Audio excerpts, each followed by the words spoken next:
So these are upcoming lunch and learn. Next one is Reducing Preventable Readmission by Mark, and then Deb is going to finish the whole 4 series with Reducing Length of Stay. And Dr. Callender is doing a town hall on February 2nd, so make sure you guys attend those things too. All right, so here is my objective for today. I know it may be dry, but we're going to make it as exciting as possible. So we're going to look at our current performance in mortality. We're going to talk about how the mortality index is calculated, so everybody knows the equation. Mortality review, we're going to look at the factors that impact observed and expected mortality. And the last thing we're going to talk about is how are we going to be in top 20? And you have seen a little glimpse from Donna last week where she showed us the most recent improvement within the first quarter. All right, so UTMB's current performance in mortality. All right, where do we rank in mortality nationally out of 102 academic medical center? Anyone?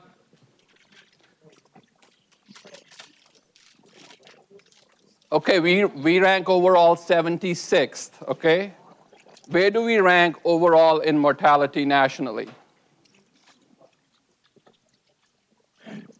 Okay, glad you are here today. Okay. All right, so this is what we're going to talk about. So I always said, I'm the newbie in town there, and both Donna and David took where we were green, okay? They were equity, and they were talking about patient-centeredness, and they gave me the deep red.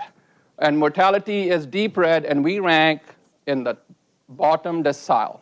We are ranked 94th out of 102 academic medical center. And I think I can stand here and tell you we are better than the ranking. Okay, we are better than the ranking. Okay, and I'm going to show you all the data to support that we are better than this ranking, and we're going to prove it. Okay? So if you look at 102 academic medical center, these are Yale, Stanford, Emory, these are Mount Sinai, these are big medical center. These are not Texas City or Clear Lake. So we are compared against the best, and we got to prove it that we are better than most. All right.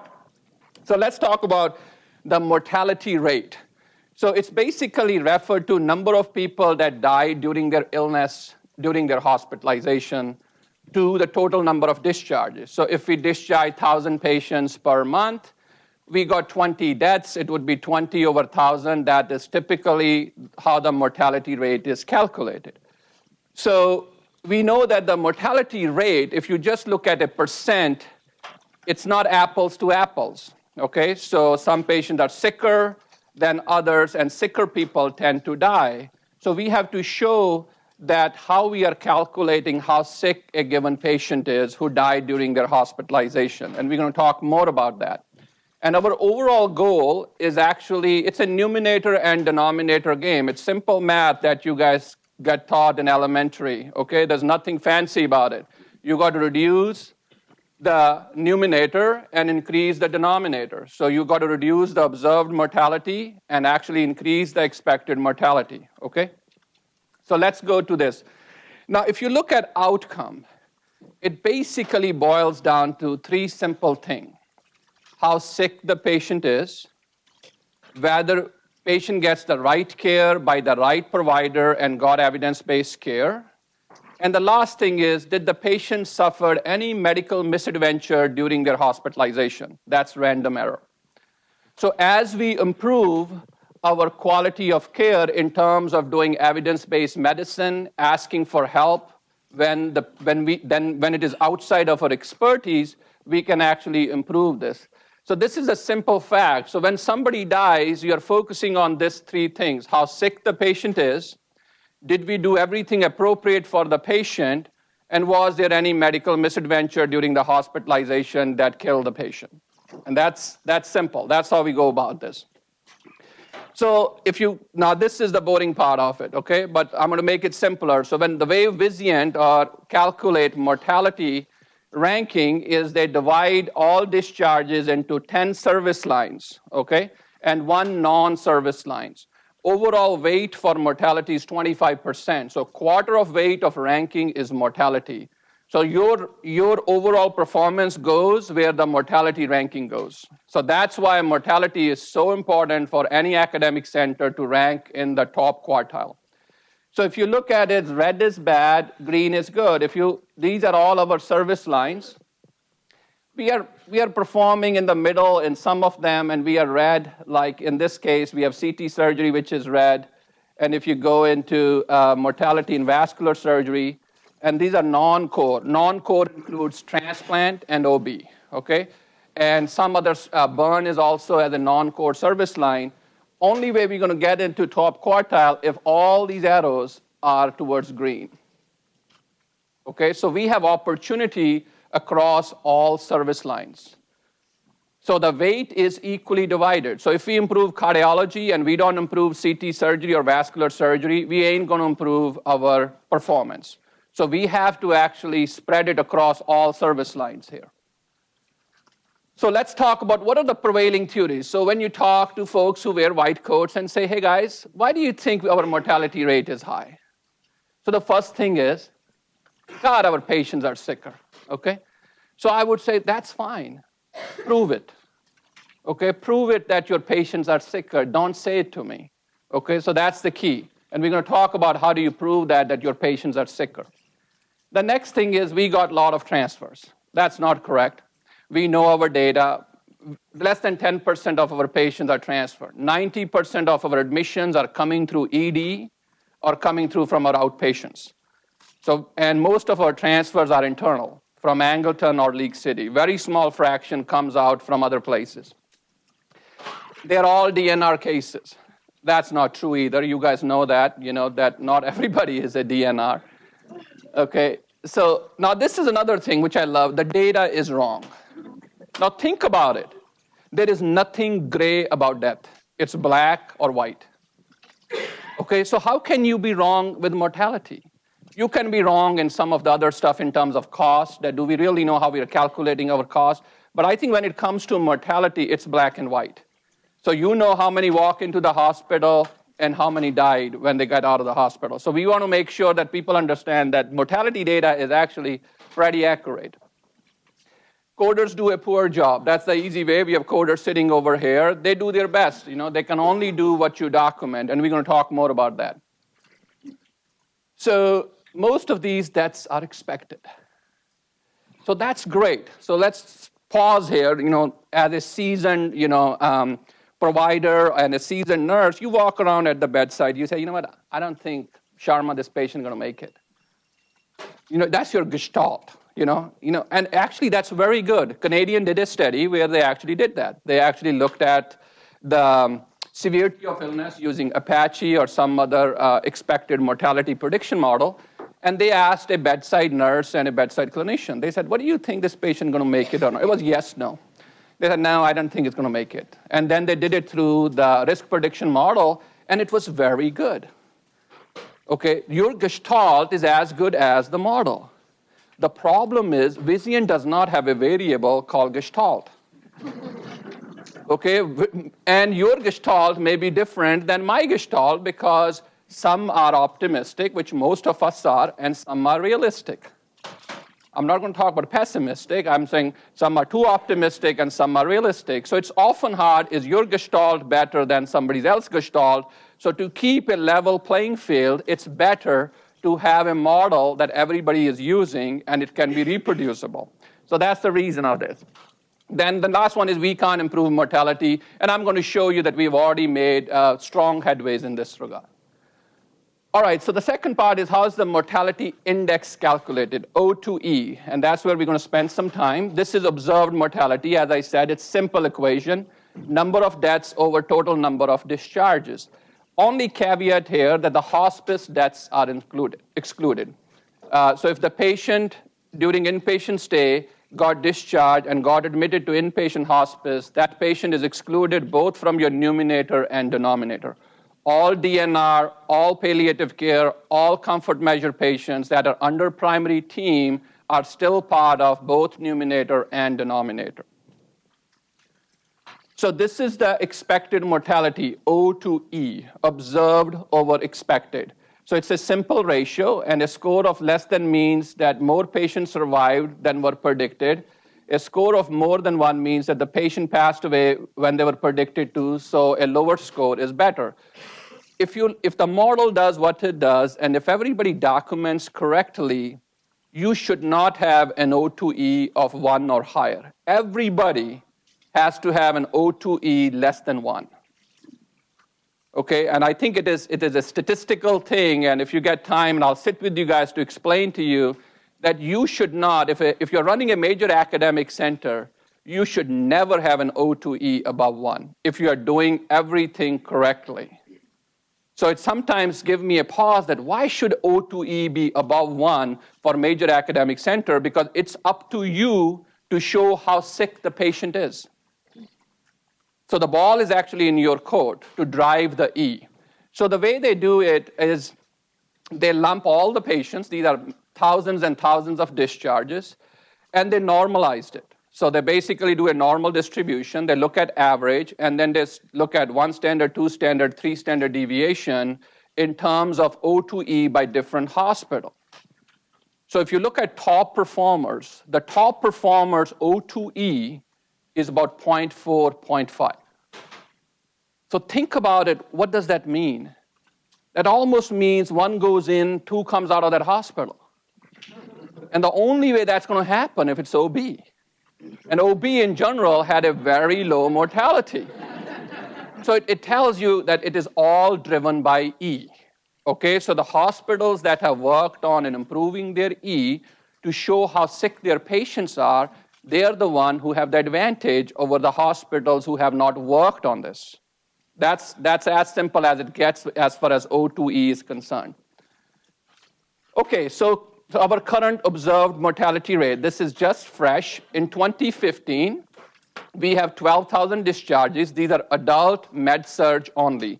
These does not include OB or TDCJ. In OB, we have very low death rate. It almost becomes a big news if we have 1 death in OB. Okay, I think in the last 2 years, if I remember, we have 2 deaths or so in OB. So that usually is very low death rate. So this is adult med-surg. Our total number of deaths were 314 in 2015, which gives us a rate of 2.59. If you really look at it, we do pretty good. 97% of the patient walks out just fine. So we are talking about, these are small numbers where you have to really know this thing inside out to move the needle. And in 2016, our number of discharges went up, and we have 358 deaths. And our observed mortality is actually 2.69%. Okay? Now, let's talk about, that's observed. Let's talk about expected. Now, the expected is calculated based on a logistic regression model. Now, a lot of you guys gone to statistics in your high school or in college. The simple way of looking at it is there's a linear regression and logistic. Linear is you just keep adding one disease, one disease, one disease, your risk of death goes up. Exponential, if you look at logistic regression, the mortality doesn't pick up until you have 3, 4 different variables. Then it shoots up. So you want to make sure that in logistic regression, your actual expected mortality is higher than linear regression if the model plays out well. So you want to make sure the more things you document, the better it is. Sometimes if you just talk about 2, 3 things and you miss a lot of those other conditions in the patient, you're never going to hit this steep curve to increase in terms of risk predicting mortality, in terms of expected mortality. Now, this is just to give you what goes into the variable. Okay, this is an example of a sepsis risk prediction for mortality. And these are all the variables that goes in, and this is the beta coefficient or the weight. What is the likelihood of somebody dying if they have a cardiac arrest versus respiratory failure versus coagulopathy versus metabolic encephalopathy versus altered mental status or encephalopathy, sorry. And these are some of the variables that goes in. So you can see that it's not one or none. You have to actually write and document all those things so Valerie's group can help code it properly so you can get the appropriate weight and you can show that your patients are truly sicker. If they are not present, you're not going to show that. So this is how the model works. It's yes, no only. It's not that the pH has to be 7.15 to call it metabolic acidosis. You can call metabolic acidosis with pH of 7.3.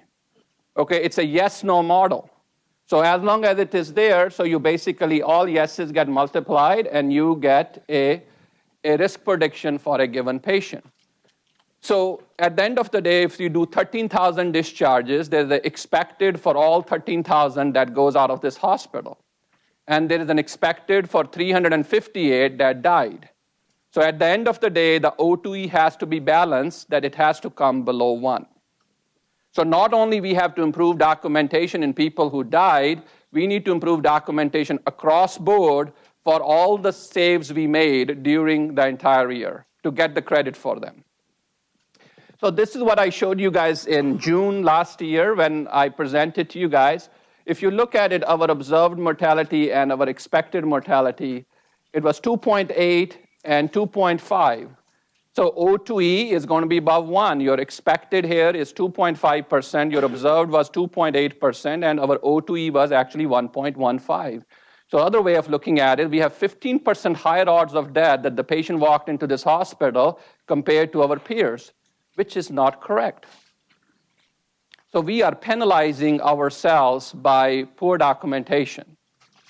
Okay, so at that time I said, only way we're going to be able to hit in the top quartile, if some of you guys remember, our observed has to be below 2%. We are currently 2.69. We got to get our observed below 2%. Okay, now next step, we're going to walk through how we're going to get there. Now, factors that impact observed and expected mortality. This is a timeline. If you guys remember, we did a kickoff for mortality reviews with Sam in April 1st, 2016. We did a best care kickoff. This is when I first presented to you guys on June 23rd. We actually opened up our inpatient hospice based on our initial observation of initial deaths, thanks to Dr. Grumbles and her team. We did significant clinical documentation improvement card that you guys see with the help of clinical documentation specialists. And we have created a video. If we have time at the end, I'll show you guys that video too. Now, here are our goals. We were actually going to look at every death that occurred in this hospital within 48 hours. We're going to identify areas of improvement, and we're going to implement best practices to be the best. So the first thing we did was we looked at all the deaths. We categorized them to A, B, or C. Was this death a predictable death without opportunity? So the example for that would be, Jill, is what? What would be the example of category A death? Like if the trauma patient comes in and their mobility is high. That's good. GCS of 3 with multiple gunshot. That's an acceptable death. Patient just walked into your hospital. Category B is predictable or unavoidable death with opportunity to improve. What could be an example of that? The death is predictable, but there was an opportunity here for us that we could do better. So the classic example would be you got to have a patient with advanced heart failure or end-stage liver disease. This is the 5th admission in the last 2 months. There is nothing to offer to the patient. We could have intervened earlier and offered palliative care services to that patient, because now you got both readmission and death in a patient where there was not enough evidence that the medical care would have given a quality of life for this patient. The next is a category C, which is unpredictable or unanticipated death. This is where you want to look for those random errors, and you want to look for your quality of care. When the patient walked into this hospital, was the death expected, or it is an unexpected death? That's what you're looking for. These are patients who, for example, had a trach came off in the ICU and they were not able to put the trach back. This was an unexpected death. Another example is patient went for an elective procedure, developed a significant hemorrhage post-op, nobody picked it up, patient coded and died. These are unacceptable deaths or unanticipated deaths, because these patients came in for elective procedure, and we should have enough better failure to rescue mode to improve outcomes in these patients. This is the sheet that we created, and we actually reviewed. I meet with Sam and Jill every week. We looked at all the deaths that have occurred, and we categorized them to A, B, and C. And we refer category C deaths to appropriate vice chairs for them to look it over to see if there are something that they can learn from those cases, can improve their processes of care. So this is just to give you an overall idea what we have done since April. These are our number of deaths that we are having, about 30 deaths per month. We implemented hospice care in mid-August. Our number of deaths per month have gone down, except November we had a little blip. This was a bad, what was it, Kristen, you remember? What did you guys got in November? It was a bad biker weekend. So we got a fair amount of deaths during that weekend. So that actually upped our number of deaths during November. Now, when you see any kind of graphs like that, there's always going to be regression to the mean. So some months it's going to be up, some months it's going to be down. Your whole idea is that most deaths should fall under category A and B, and you should improve category C deaths. So this is our overall number. We have reviewed 243 deaths, okay? And we have categorized them to A, B, and C. If you see, majority are category A. About 13% of our deaths are category C. Nationally, it's about 7 to 8%. So the category C deaths are in about 7 to 8% range. So we have some work there to improving those category C deaths, and I've just given you some of those examples. This is how a lot of people think in major factors that contribute to mortality, and you guys can all attest to that.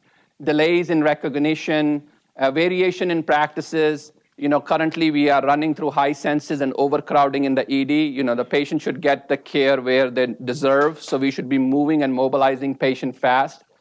And anytime there's a HAC or a PSI, eclampsia, CAUTI, healthcare-associated infection, that's a hit. So that means we have to improve our processes to reduce those rates. Post-op complication, a lot of work has already been done in terms of post-op sepsis, post-op respiratory failure. Then medical error. This is an under-recognized entity. So nationally, it's a big deal right now. An Institute of Medicine thinks that there's a 20% medical uncertainty when you're taking care of patient. So we need to focus on that we get the expert and right input when we are not sure what is going on with the patient. This is important for resident escalation of care, so they need to contact their faculty without being fearful that they're waking them up in the middle of the night.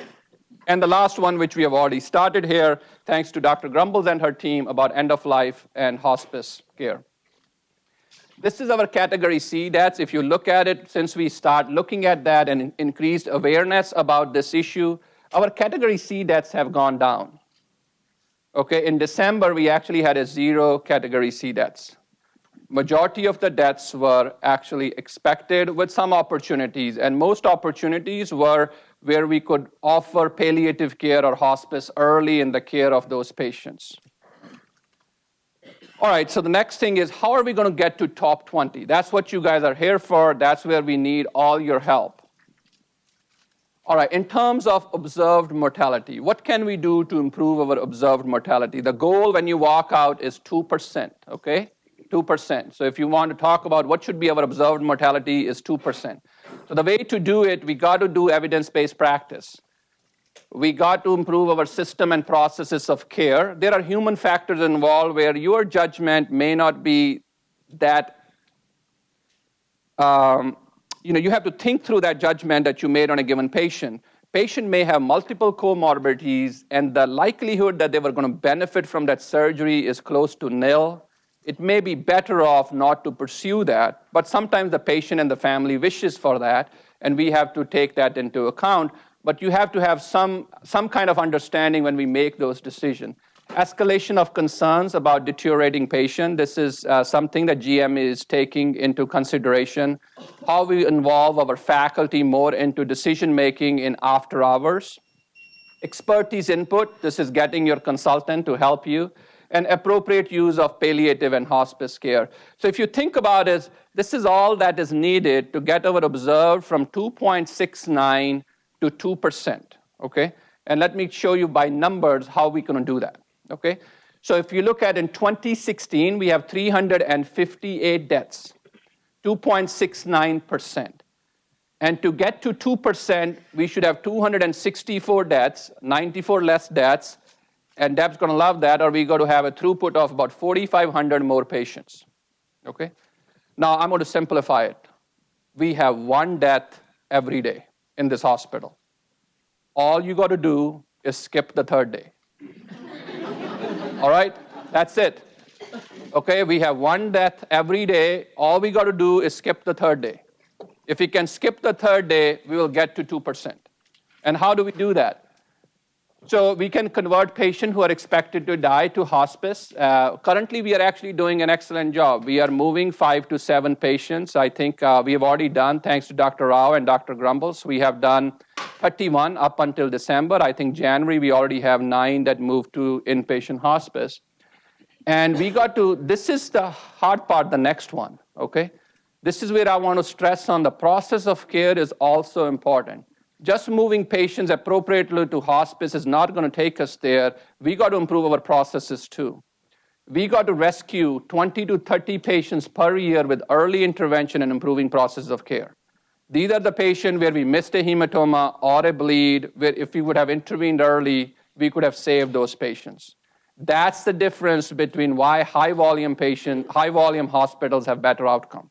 They have better failure to rescue. Or other way to say, they have lower failure to rescue. They actually rescue more patients who went down the hill. So we got to work on that. And the next is improving efficiency by increasing the number of discharges. A part of it is a denominators game. And as we talked about that, we have a small hospital. We do about 13,000 discharges, adult med-surg, 358 deaths. Okay. Now the second part for us, for the physicians in here and the clinical documentation, this is to talk about the E part of it. The O part is very easy. So, David, what's the O part? What do we got to do? And how are we going to do that? Skip every third day. All right? All right, skip a death every third day. That's all we got to do. And we talked about how we're going to do it. In terms of expected, how are we going to help that? And that is what's going to take us to top 20. If we improve our observed and we don't improve our expected, we are not going to get there. And I think we have plenty of opportunity, as I'm going to share you the data, that we can get there if we can work on this too. So a patient comes in with certain complaints. As a provider, we document their HPI, past medical history, assessment, and plan. The clinical documentation specialist then assign ICD-10 codes. They went into this computer, and the computer will churn out a DRG, a diagnosis-related group, and that's how we get paid. That's how a case mix index is given to us. So if you look at nationally, how this works is how the whole DRG system came about was in early 1980s, people were charging whatever they want to charge. So a patient could be for heart failure exacerbation. A Boston hospital was getting $15,000. A hospital in Detroit was getting $2,000. A hospital down in Texas was getting $50,000. So the CMS said, no. This is heart failure. Doesn't matter where in US you are getting a care, we're going to even out the pays. That's how the DRG system came into existence. And our DRG is how our case mix is calculated, and I'm going to talk about that. So this is how we are looking at your documentation leads to ICD-10. And if it is not documented, they're not going to pick up ICD-10 codes for the patient. So one thing is, you can't make patient look sicker than they are. You for sure can make patient less sicker when they are if you're not documenting.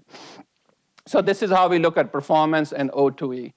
This is the work Peter started. Peter is a star, and he's an intern in internal medicine. We looked at one of the DRG, which was 871. This is severe sepsis with mechanical ventilation less than 96 hours, or MCC, major comorbidity complication. We looked at, okay, this is the logistic regression model. This guy is smart. He actually calculated everybody's expected mortality, recalculated everybody's expected mortality based on the documentation. Is he here today? No, I didn't see him. So this is what was documented and coded, blue line, okay? When he looked at the chart and he saw what missed, either by documentation or coding, this is what should have been coded for that. Another way of looking at it, our O2E, what we submitted was 1.5 for this DRG.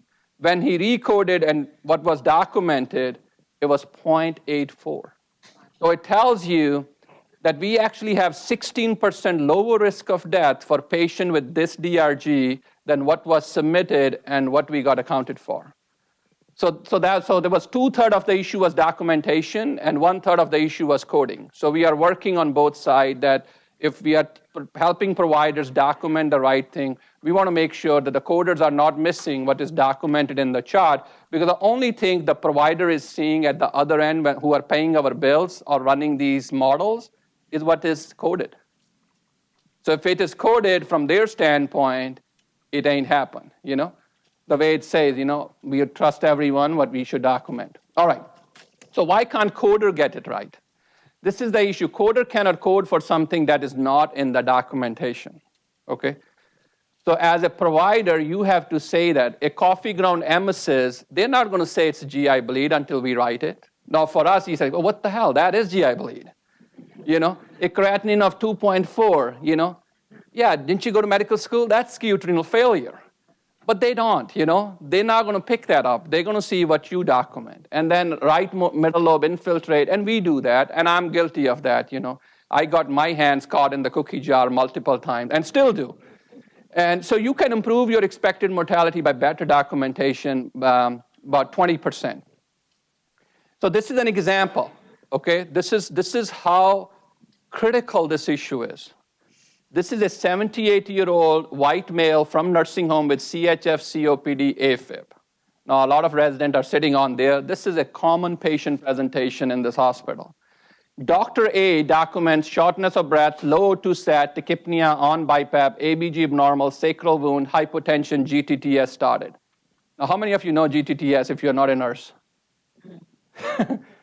Drip rate, okay? So if the expected mortality, if that's what you document, is 1.7%. Now, this is a 78-year-old from nursing home. You walked into the hospital, you have a 2% mortality. Okay, and here you are getting a nursing home patient with that organ failure, and you are giving 1.7% mortality. Now, here is Dr. B, who said acute hypoxic respiratory failure, respiratory acidosis, decubitus ulcer, stage 3, present on admission, cardiogenic shock. Look at the expected mortality, 36%, same patient. So if you think about it, we are not asking anybody to document more. It's actually to document less, but document correctly, what actually matters. And that's the whole idea here. Now, let's talk about progress to date, okay? So we created documentation improvement tips, and we have distributed all of them to providers at different places so they can use it. And the main thing here is we are trying to tell people not to use symbol. If you write sodium 124, in coding term, it's nothing. And hyponatremia is a single most important predictor for in-hospital death, regardless of what the underlying etiology is, whether it's end-stage liver disease or heart failure. These patients tend to have a poor prognosis. So UA positive equals nothing, low hemoglobin equals nothing. So we're trying to teach folks that what you're really looking for is when you look at the lab, there's no reason to dot phrase all the labs, the chest x-ray, everything. You have to interpret that. Okay, so if Sandy gave me an ABG, there's no reason for me to write 7.15, 30, 120. It doesn't mean anything. I got to say it's metabolic acidosis. I got to say secondary to whatever it is. So that's one of the things is that you got to interpret the lab. You don't have to write the numbers in there. But they're already there in Epic. They're part of patient's medical chart. And we feel like sometimes if we bring in the longer the note, the better it is. It's actually not because we don't read them. It's too long. Okay, then you have to go through, okay, what is the pertinent for this given patient? So this is one of the things to look at. Since we have started this, now just to orient you guys, this is January, this is November. On x-axis, our percent observed and percent expected adult med-surg. Up until till August, the blue line was above red line, and blue is observed. So when blue is above red, it's always going to be above 1. Simple math. Okay, since we have started a lot of this work, look at what happened since August. The red finally took over under blue. So to hit that, the red has to stay above blue. Mathematically, it's almost impossible Why should blue be above red?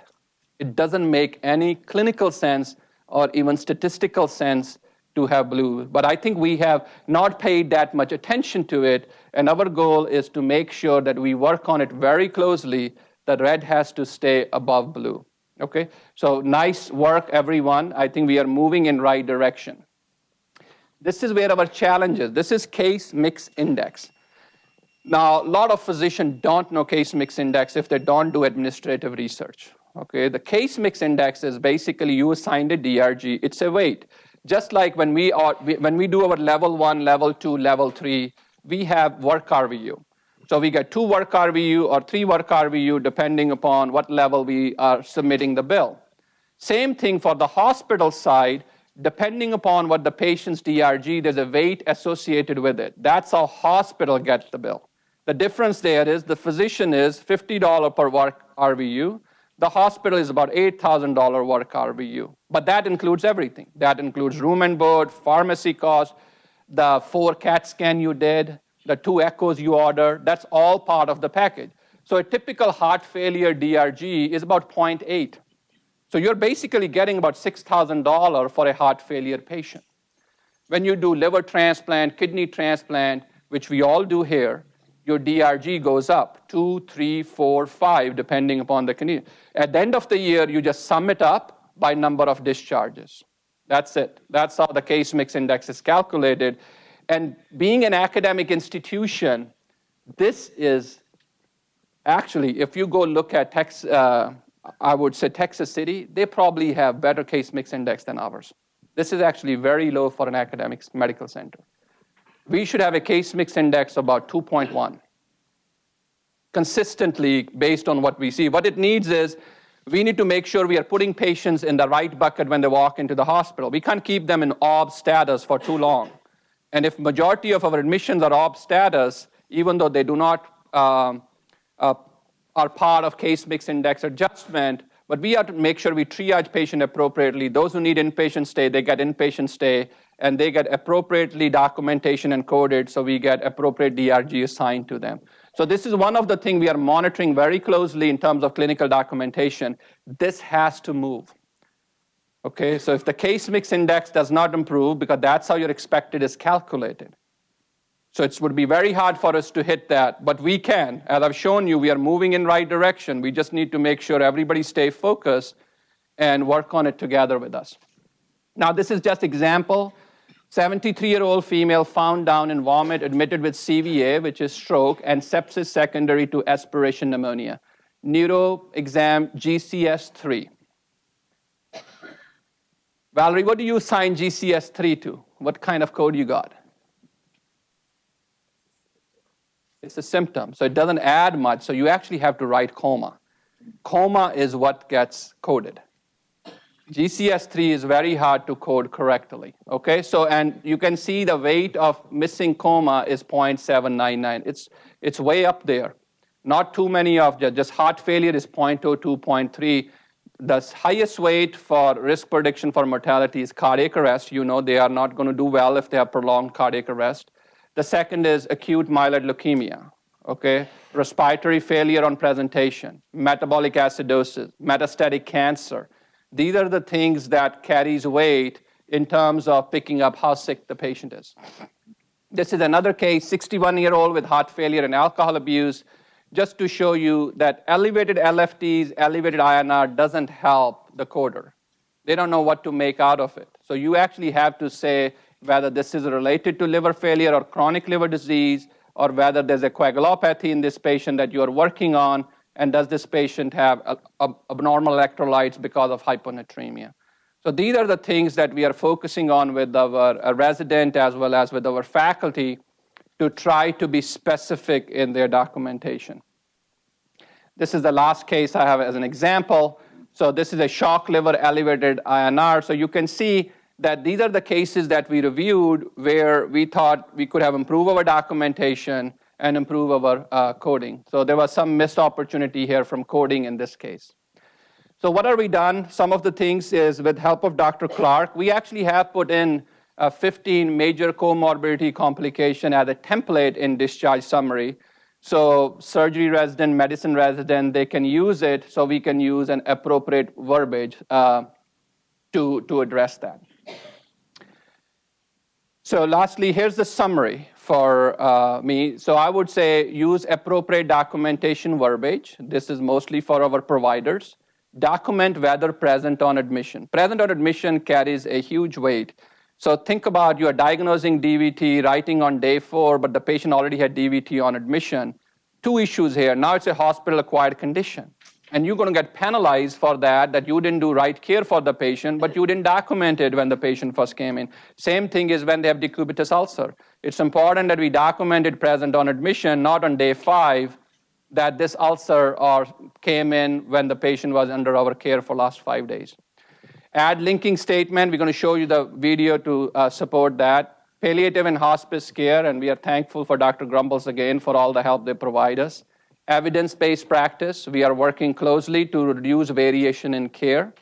Escalation to faculty and expert. This is key for us, for our resident, to call the faculty when they think the patient is not doing well and they're not sure what's going on with the patient. And use your tools. I've shown you the best care card that we have distributed, and we have put in some of the things in Epic. A lot of people think that there is technical solution for everything in life. And unfortunately, it's not. You got to have adaptive. You got to change your mindset around it. Then only we're going to be able to make a difference. We have done a lot of stuff within Epic. We can build it. We can put in different colors. And I tell the same thing to everyone. Your eyes are not going to see what your brain does not know. I can put in any color you want. You are not going to pick that up. Okay, so I think we got to train the brain so that the eyes can pick that up. So that's our whole focus in moving forward. So I think I'm going to show you, if we focus on this and work together, this is what our future could look like. Okay, this is a 4-star, a rank 4th hospital, which is 5-star. And look at this, you don't have to be in top ranking for everything, okay? You see this hospital ranked number 2 in mortality, but they rank lower on some of the other domains, okay? But as I said, the ranking is going to go where the mortality goes. So we have to up our mortality ranking to get us to the top 20, okay? So I think in the last, I have this question. I took this picture in Prague. There was a question mark floating. I thought, this is great. I should use it. So here's the video for you guys, and I'll answer any question after. Working together to work wonders.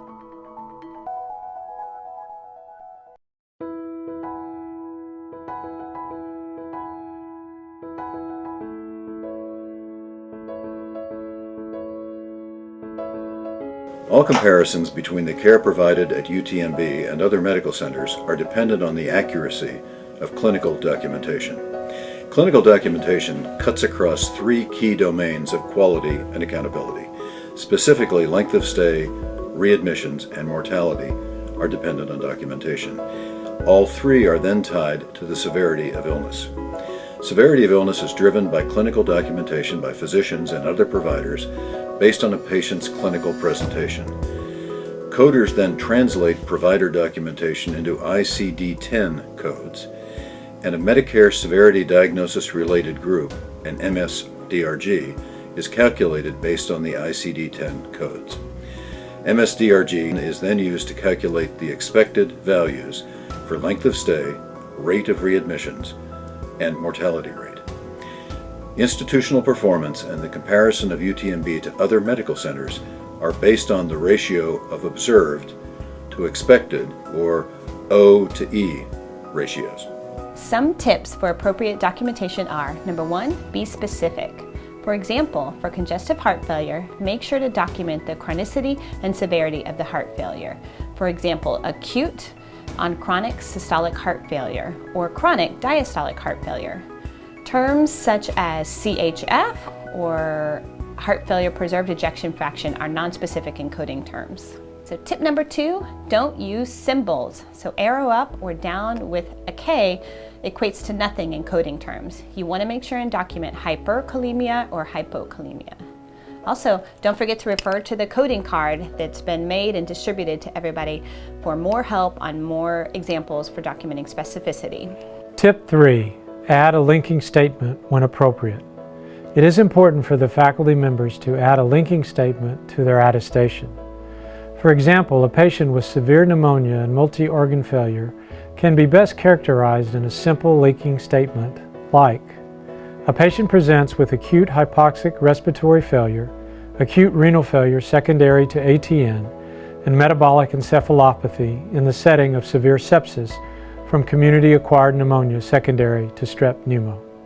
For surgeons, documentation comes in several key areas that are important to us. The first is for risk assessment. The next category is, once they're in the hospital and post-op, is to adequately report complications that may have occurred.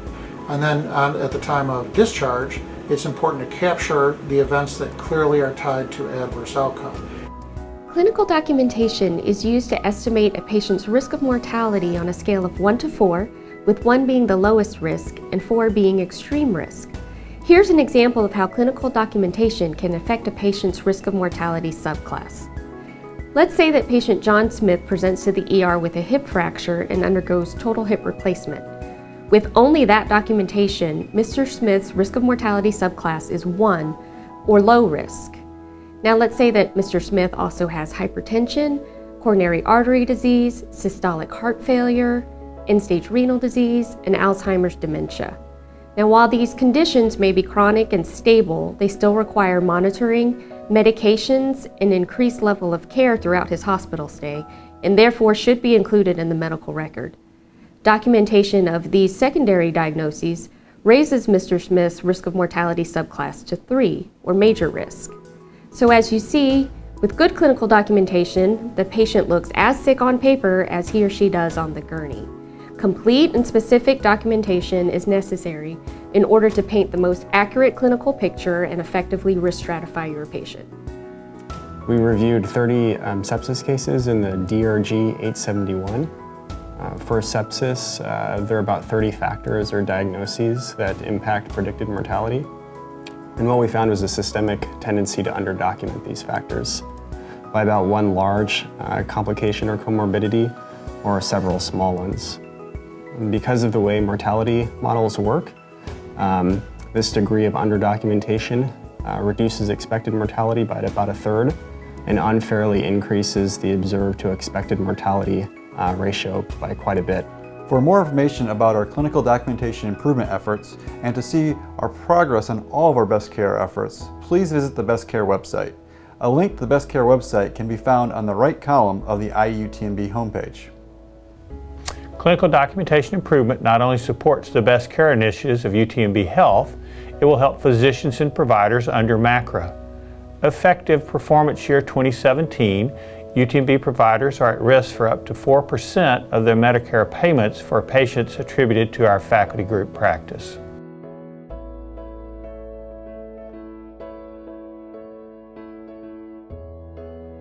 All help UTMB achieve best care for our patients by doing the following simple 3 things. First, use appropriate documentation verbiage and be specific. Second, give a diagnosis, not a symbol or a symptom. And 3, use linking statements such as because of, secondary to, as a result of.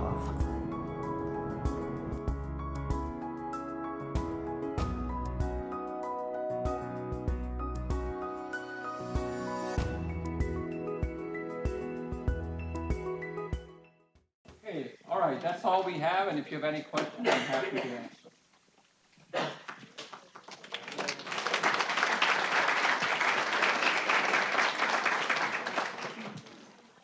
I think we have a question over here. Yes, sir. Hi, I'm Brandon. I just had a question about patients that present in the ER and they have chronic diseases. What if they don't have, we're not following them in care, they don't have any primary care doctors? What are some thoughts that you guys have on being able to correctly diagnose chronic diseases when they're presenting for something else? So I think that's a tricky question in terms of ED. My focus was on an inpatient mortality, but it's a larger issue for us at how we are going to help our patients who do not have appropriate access to primary care.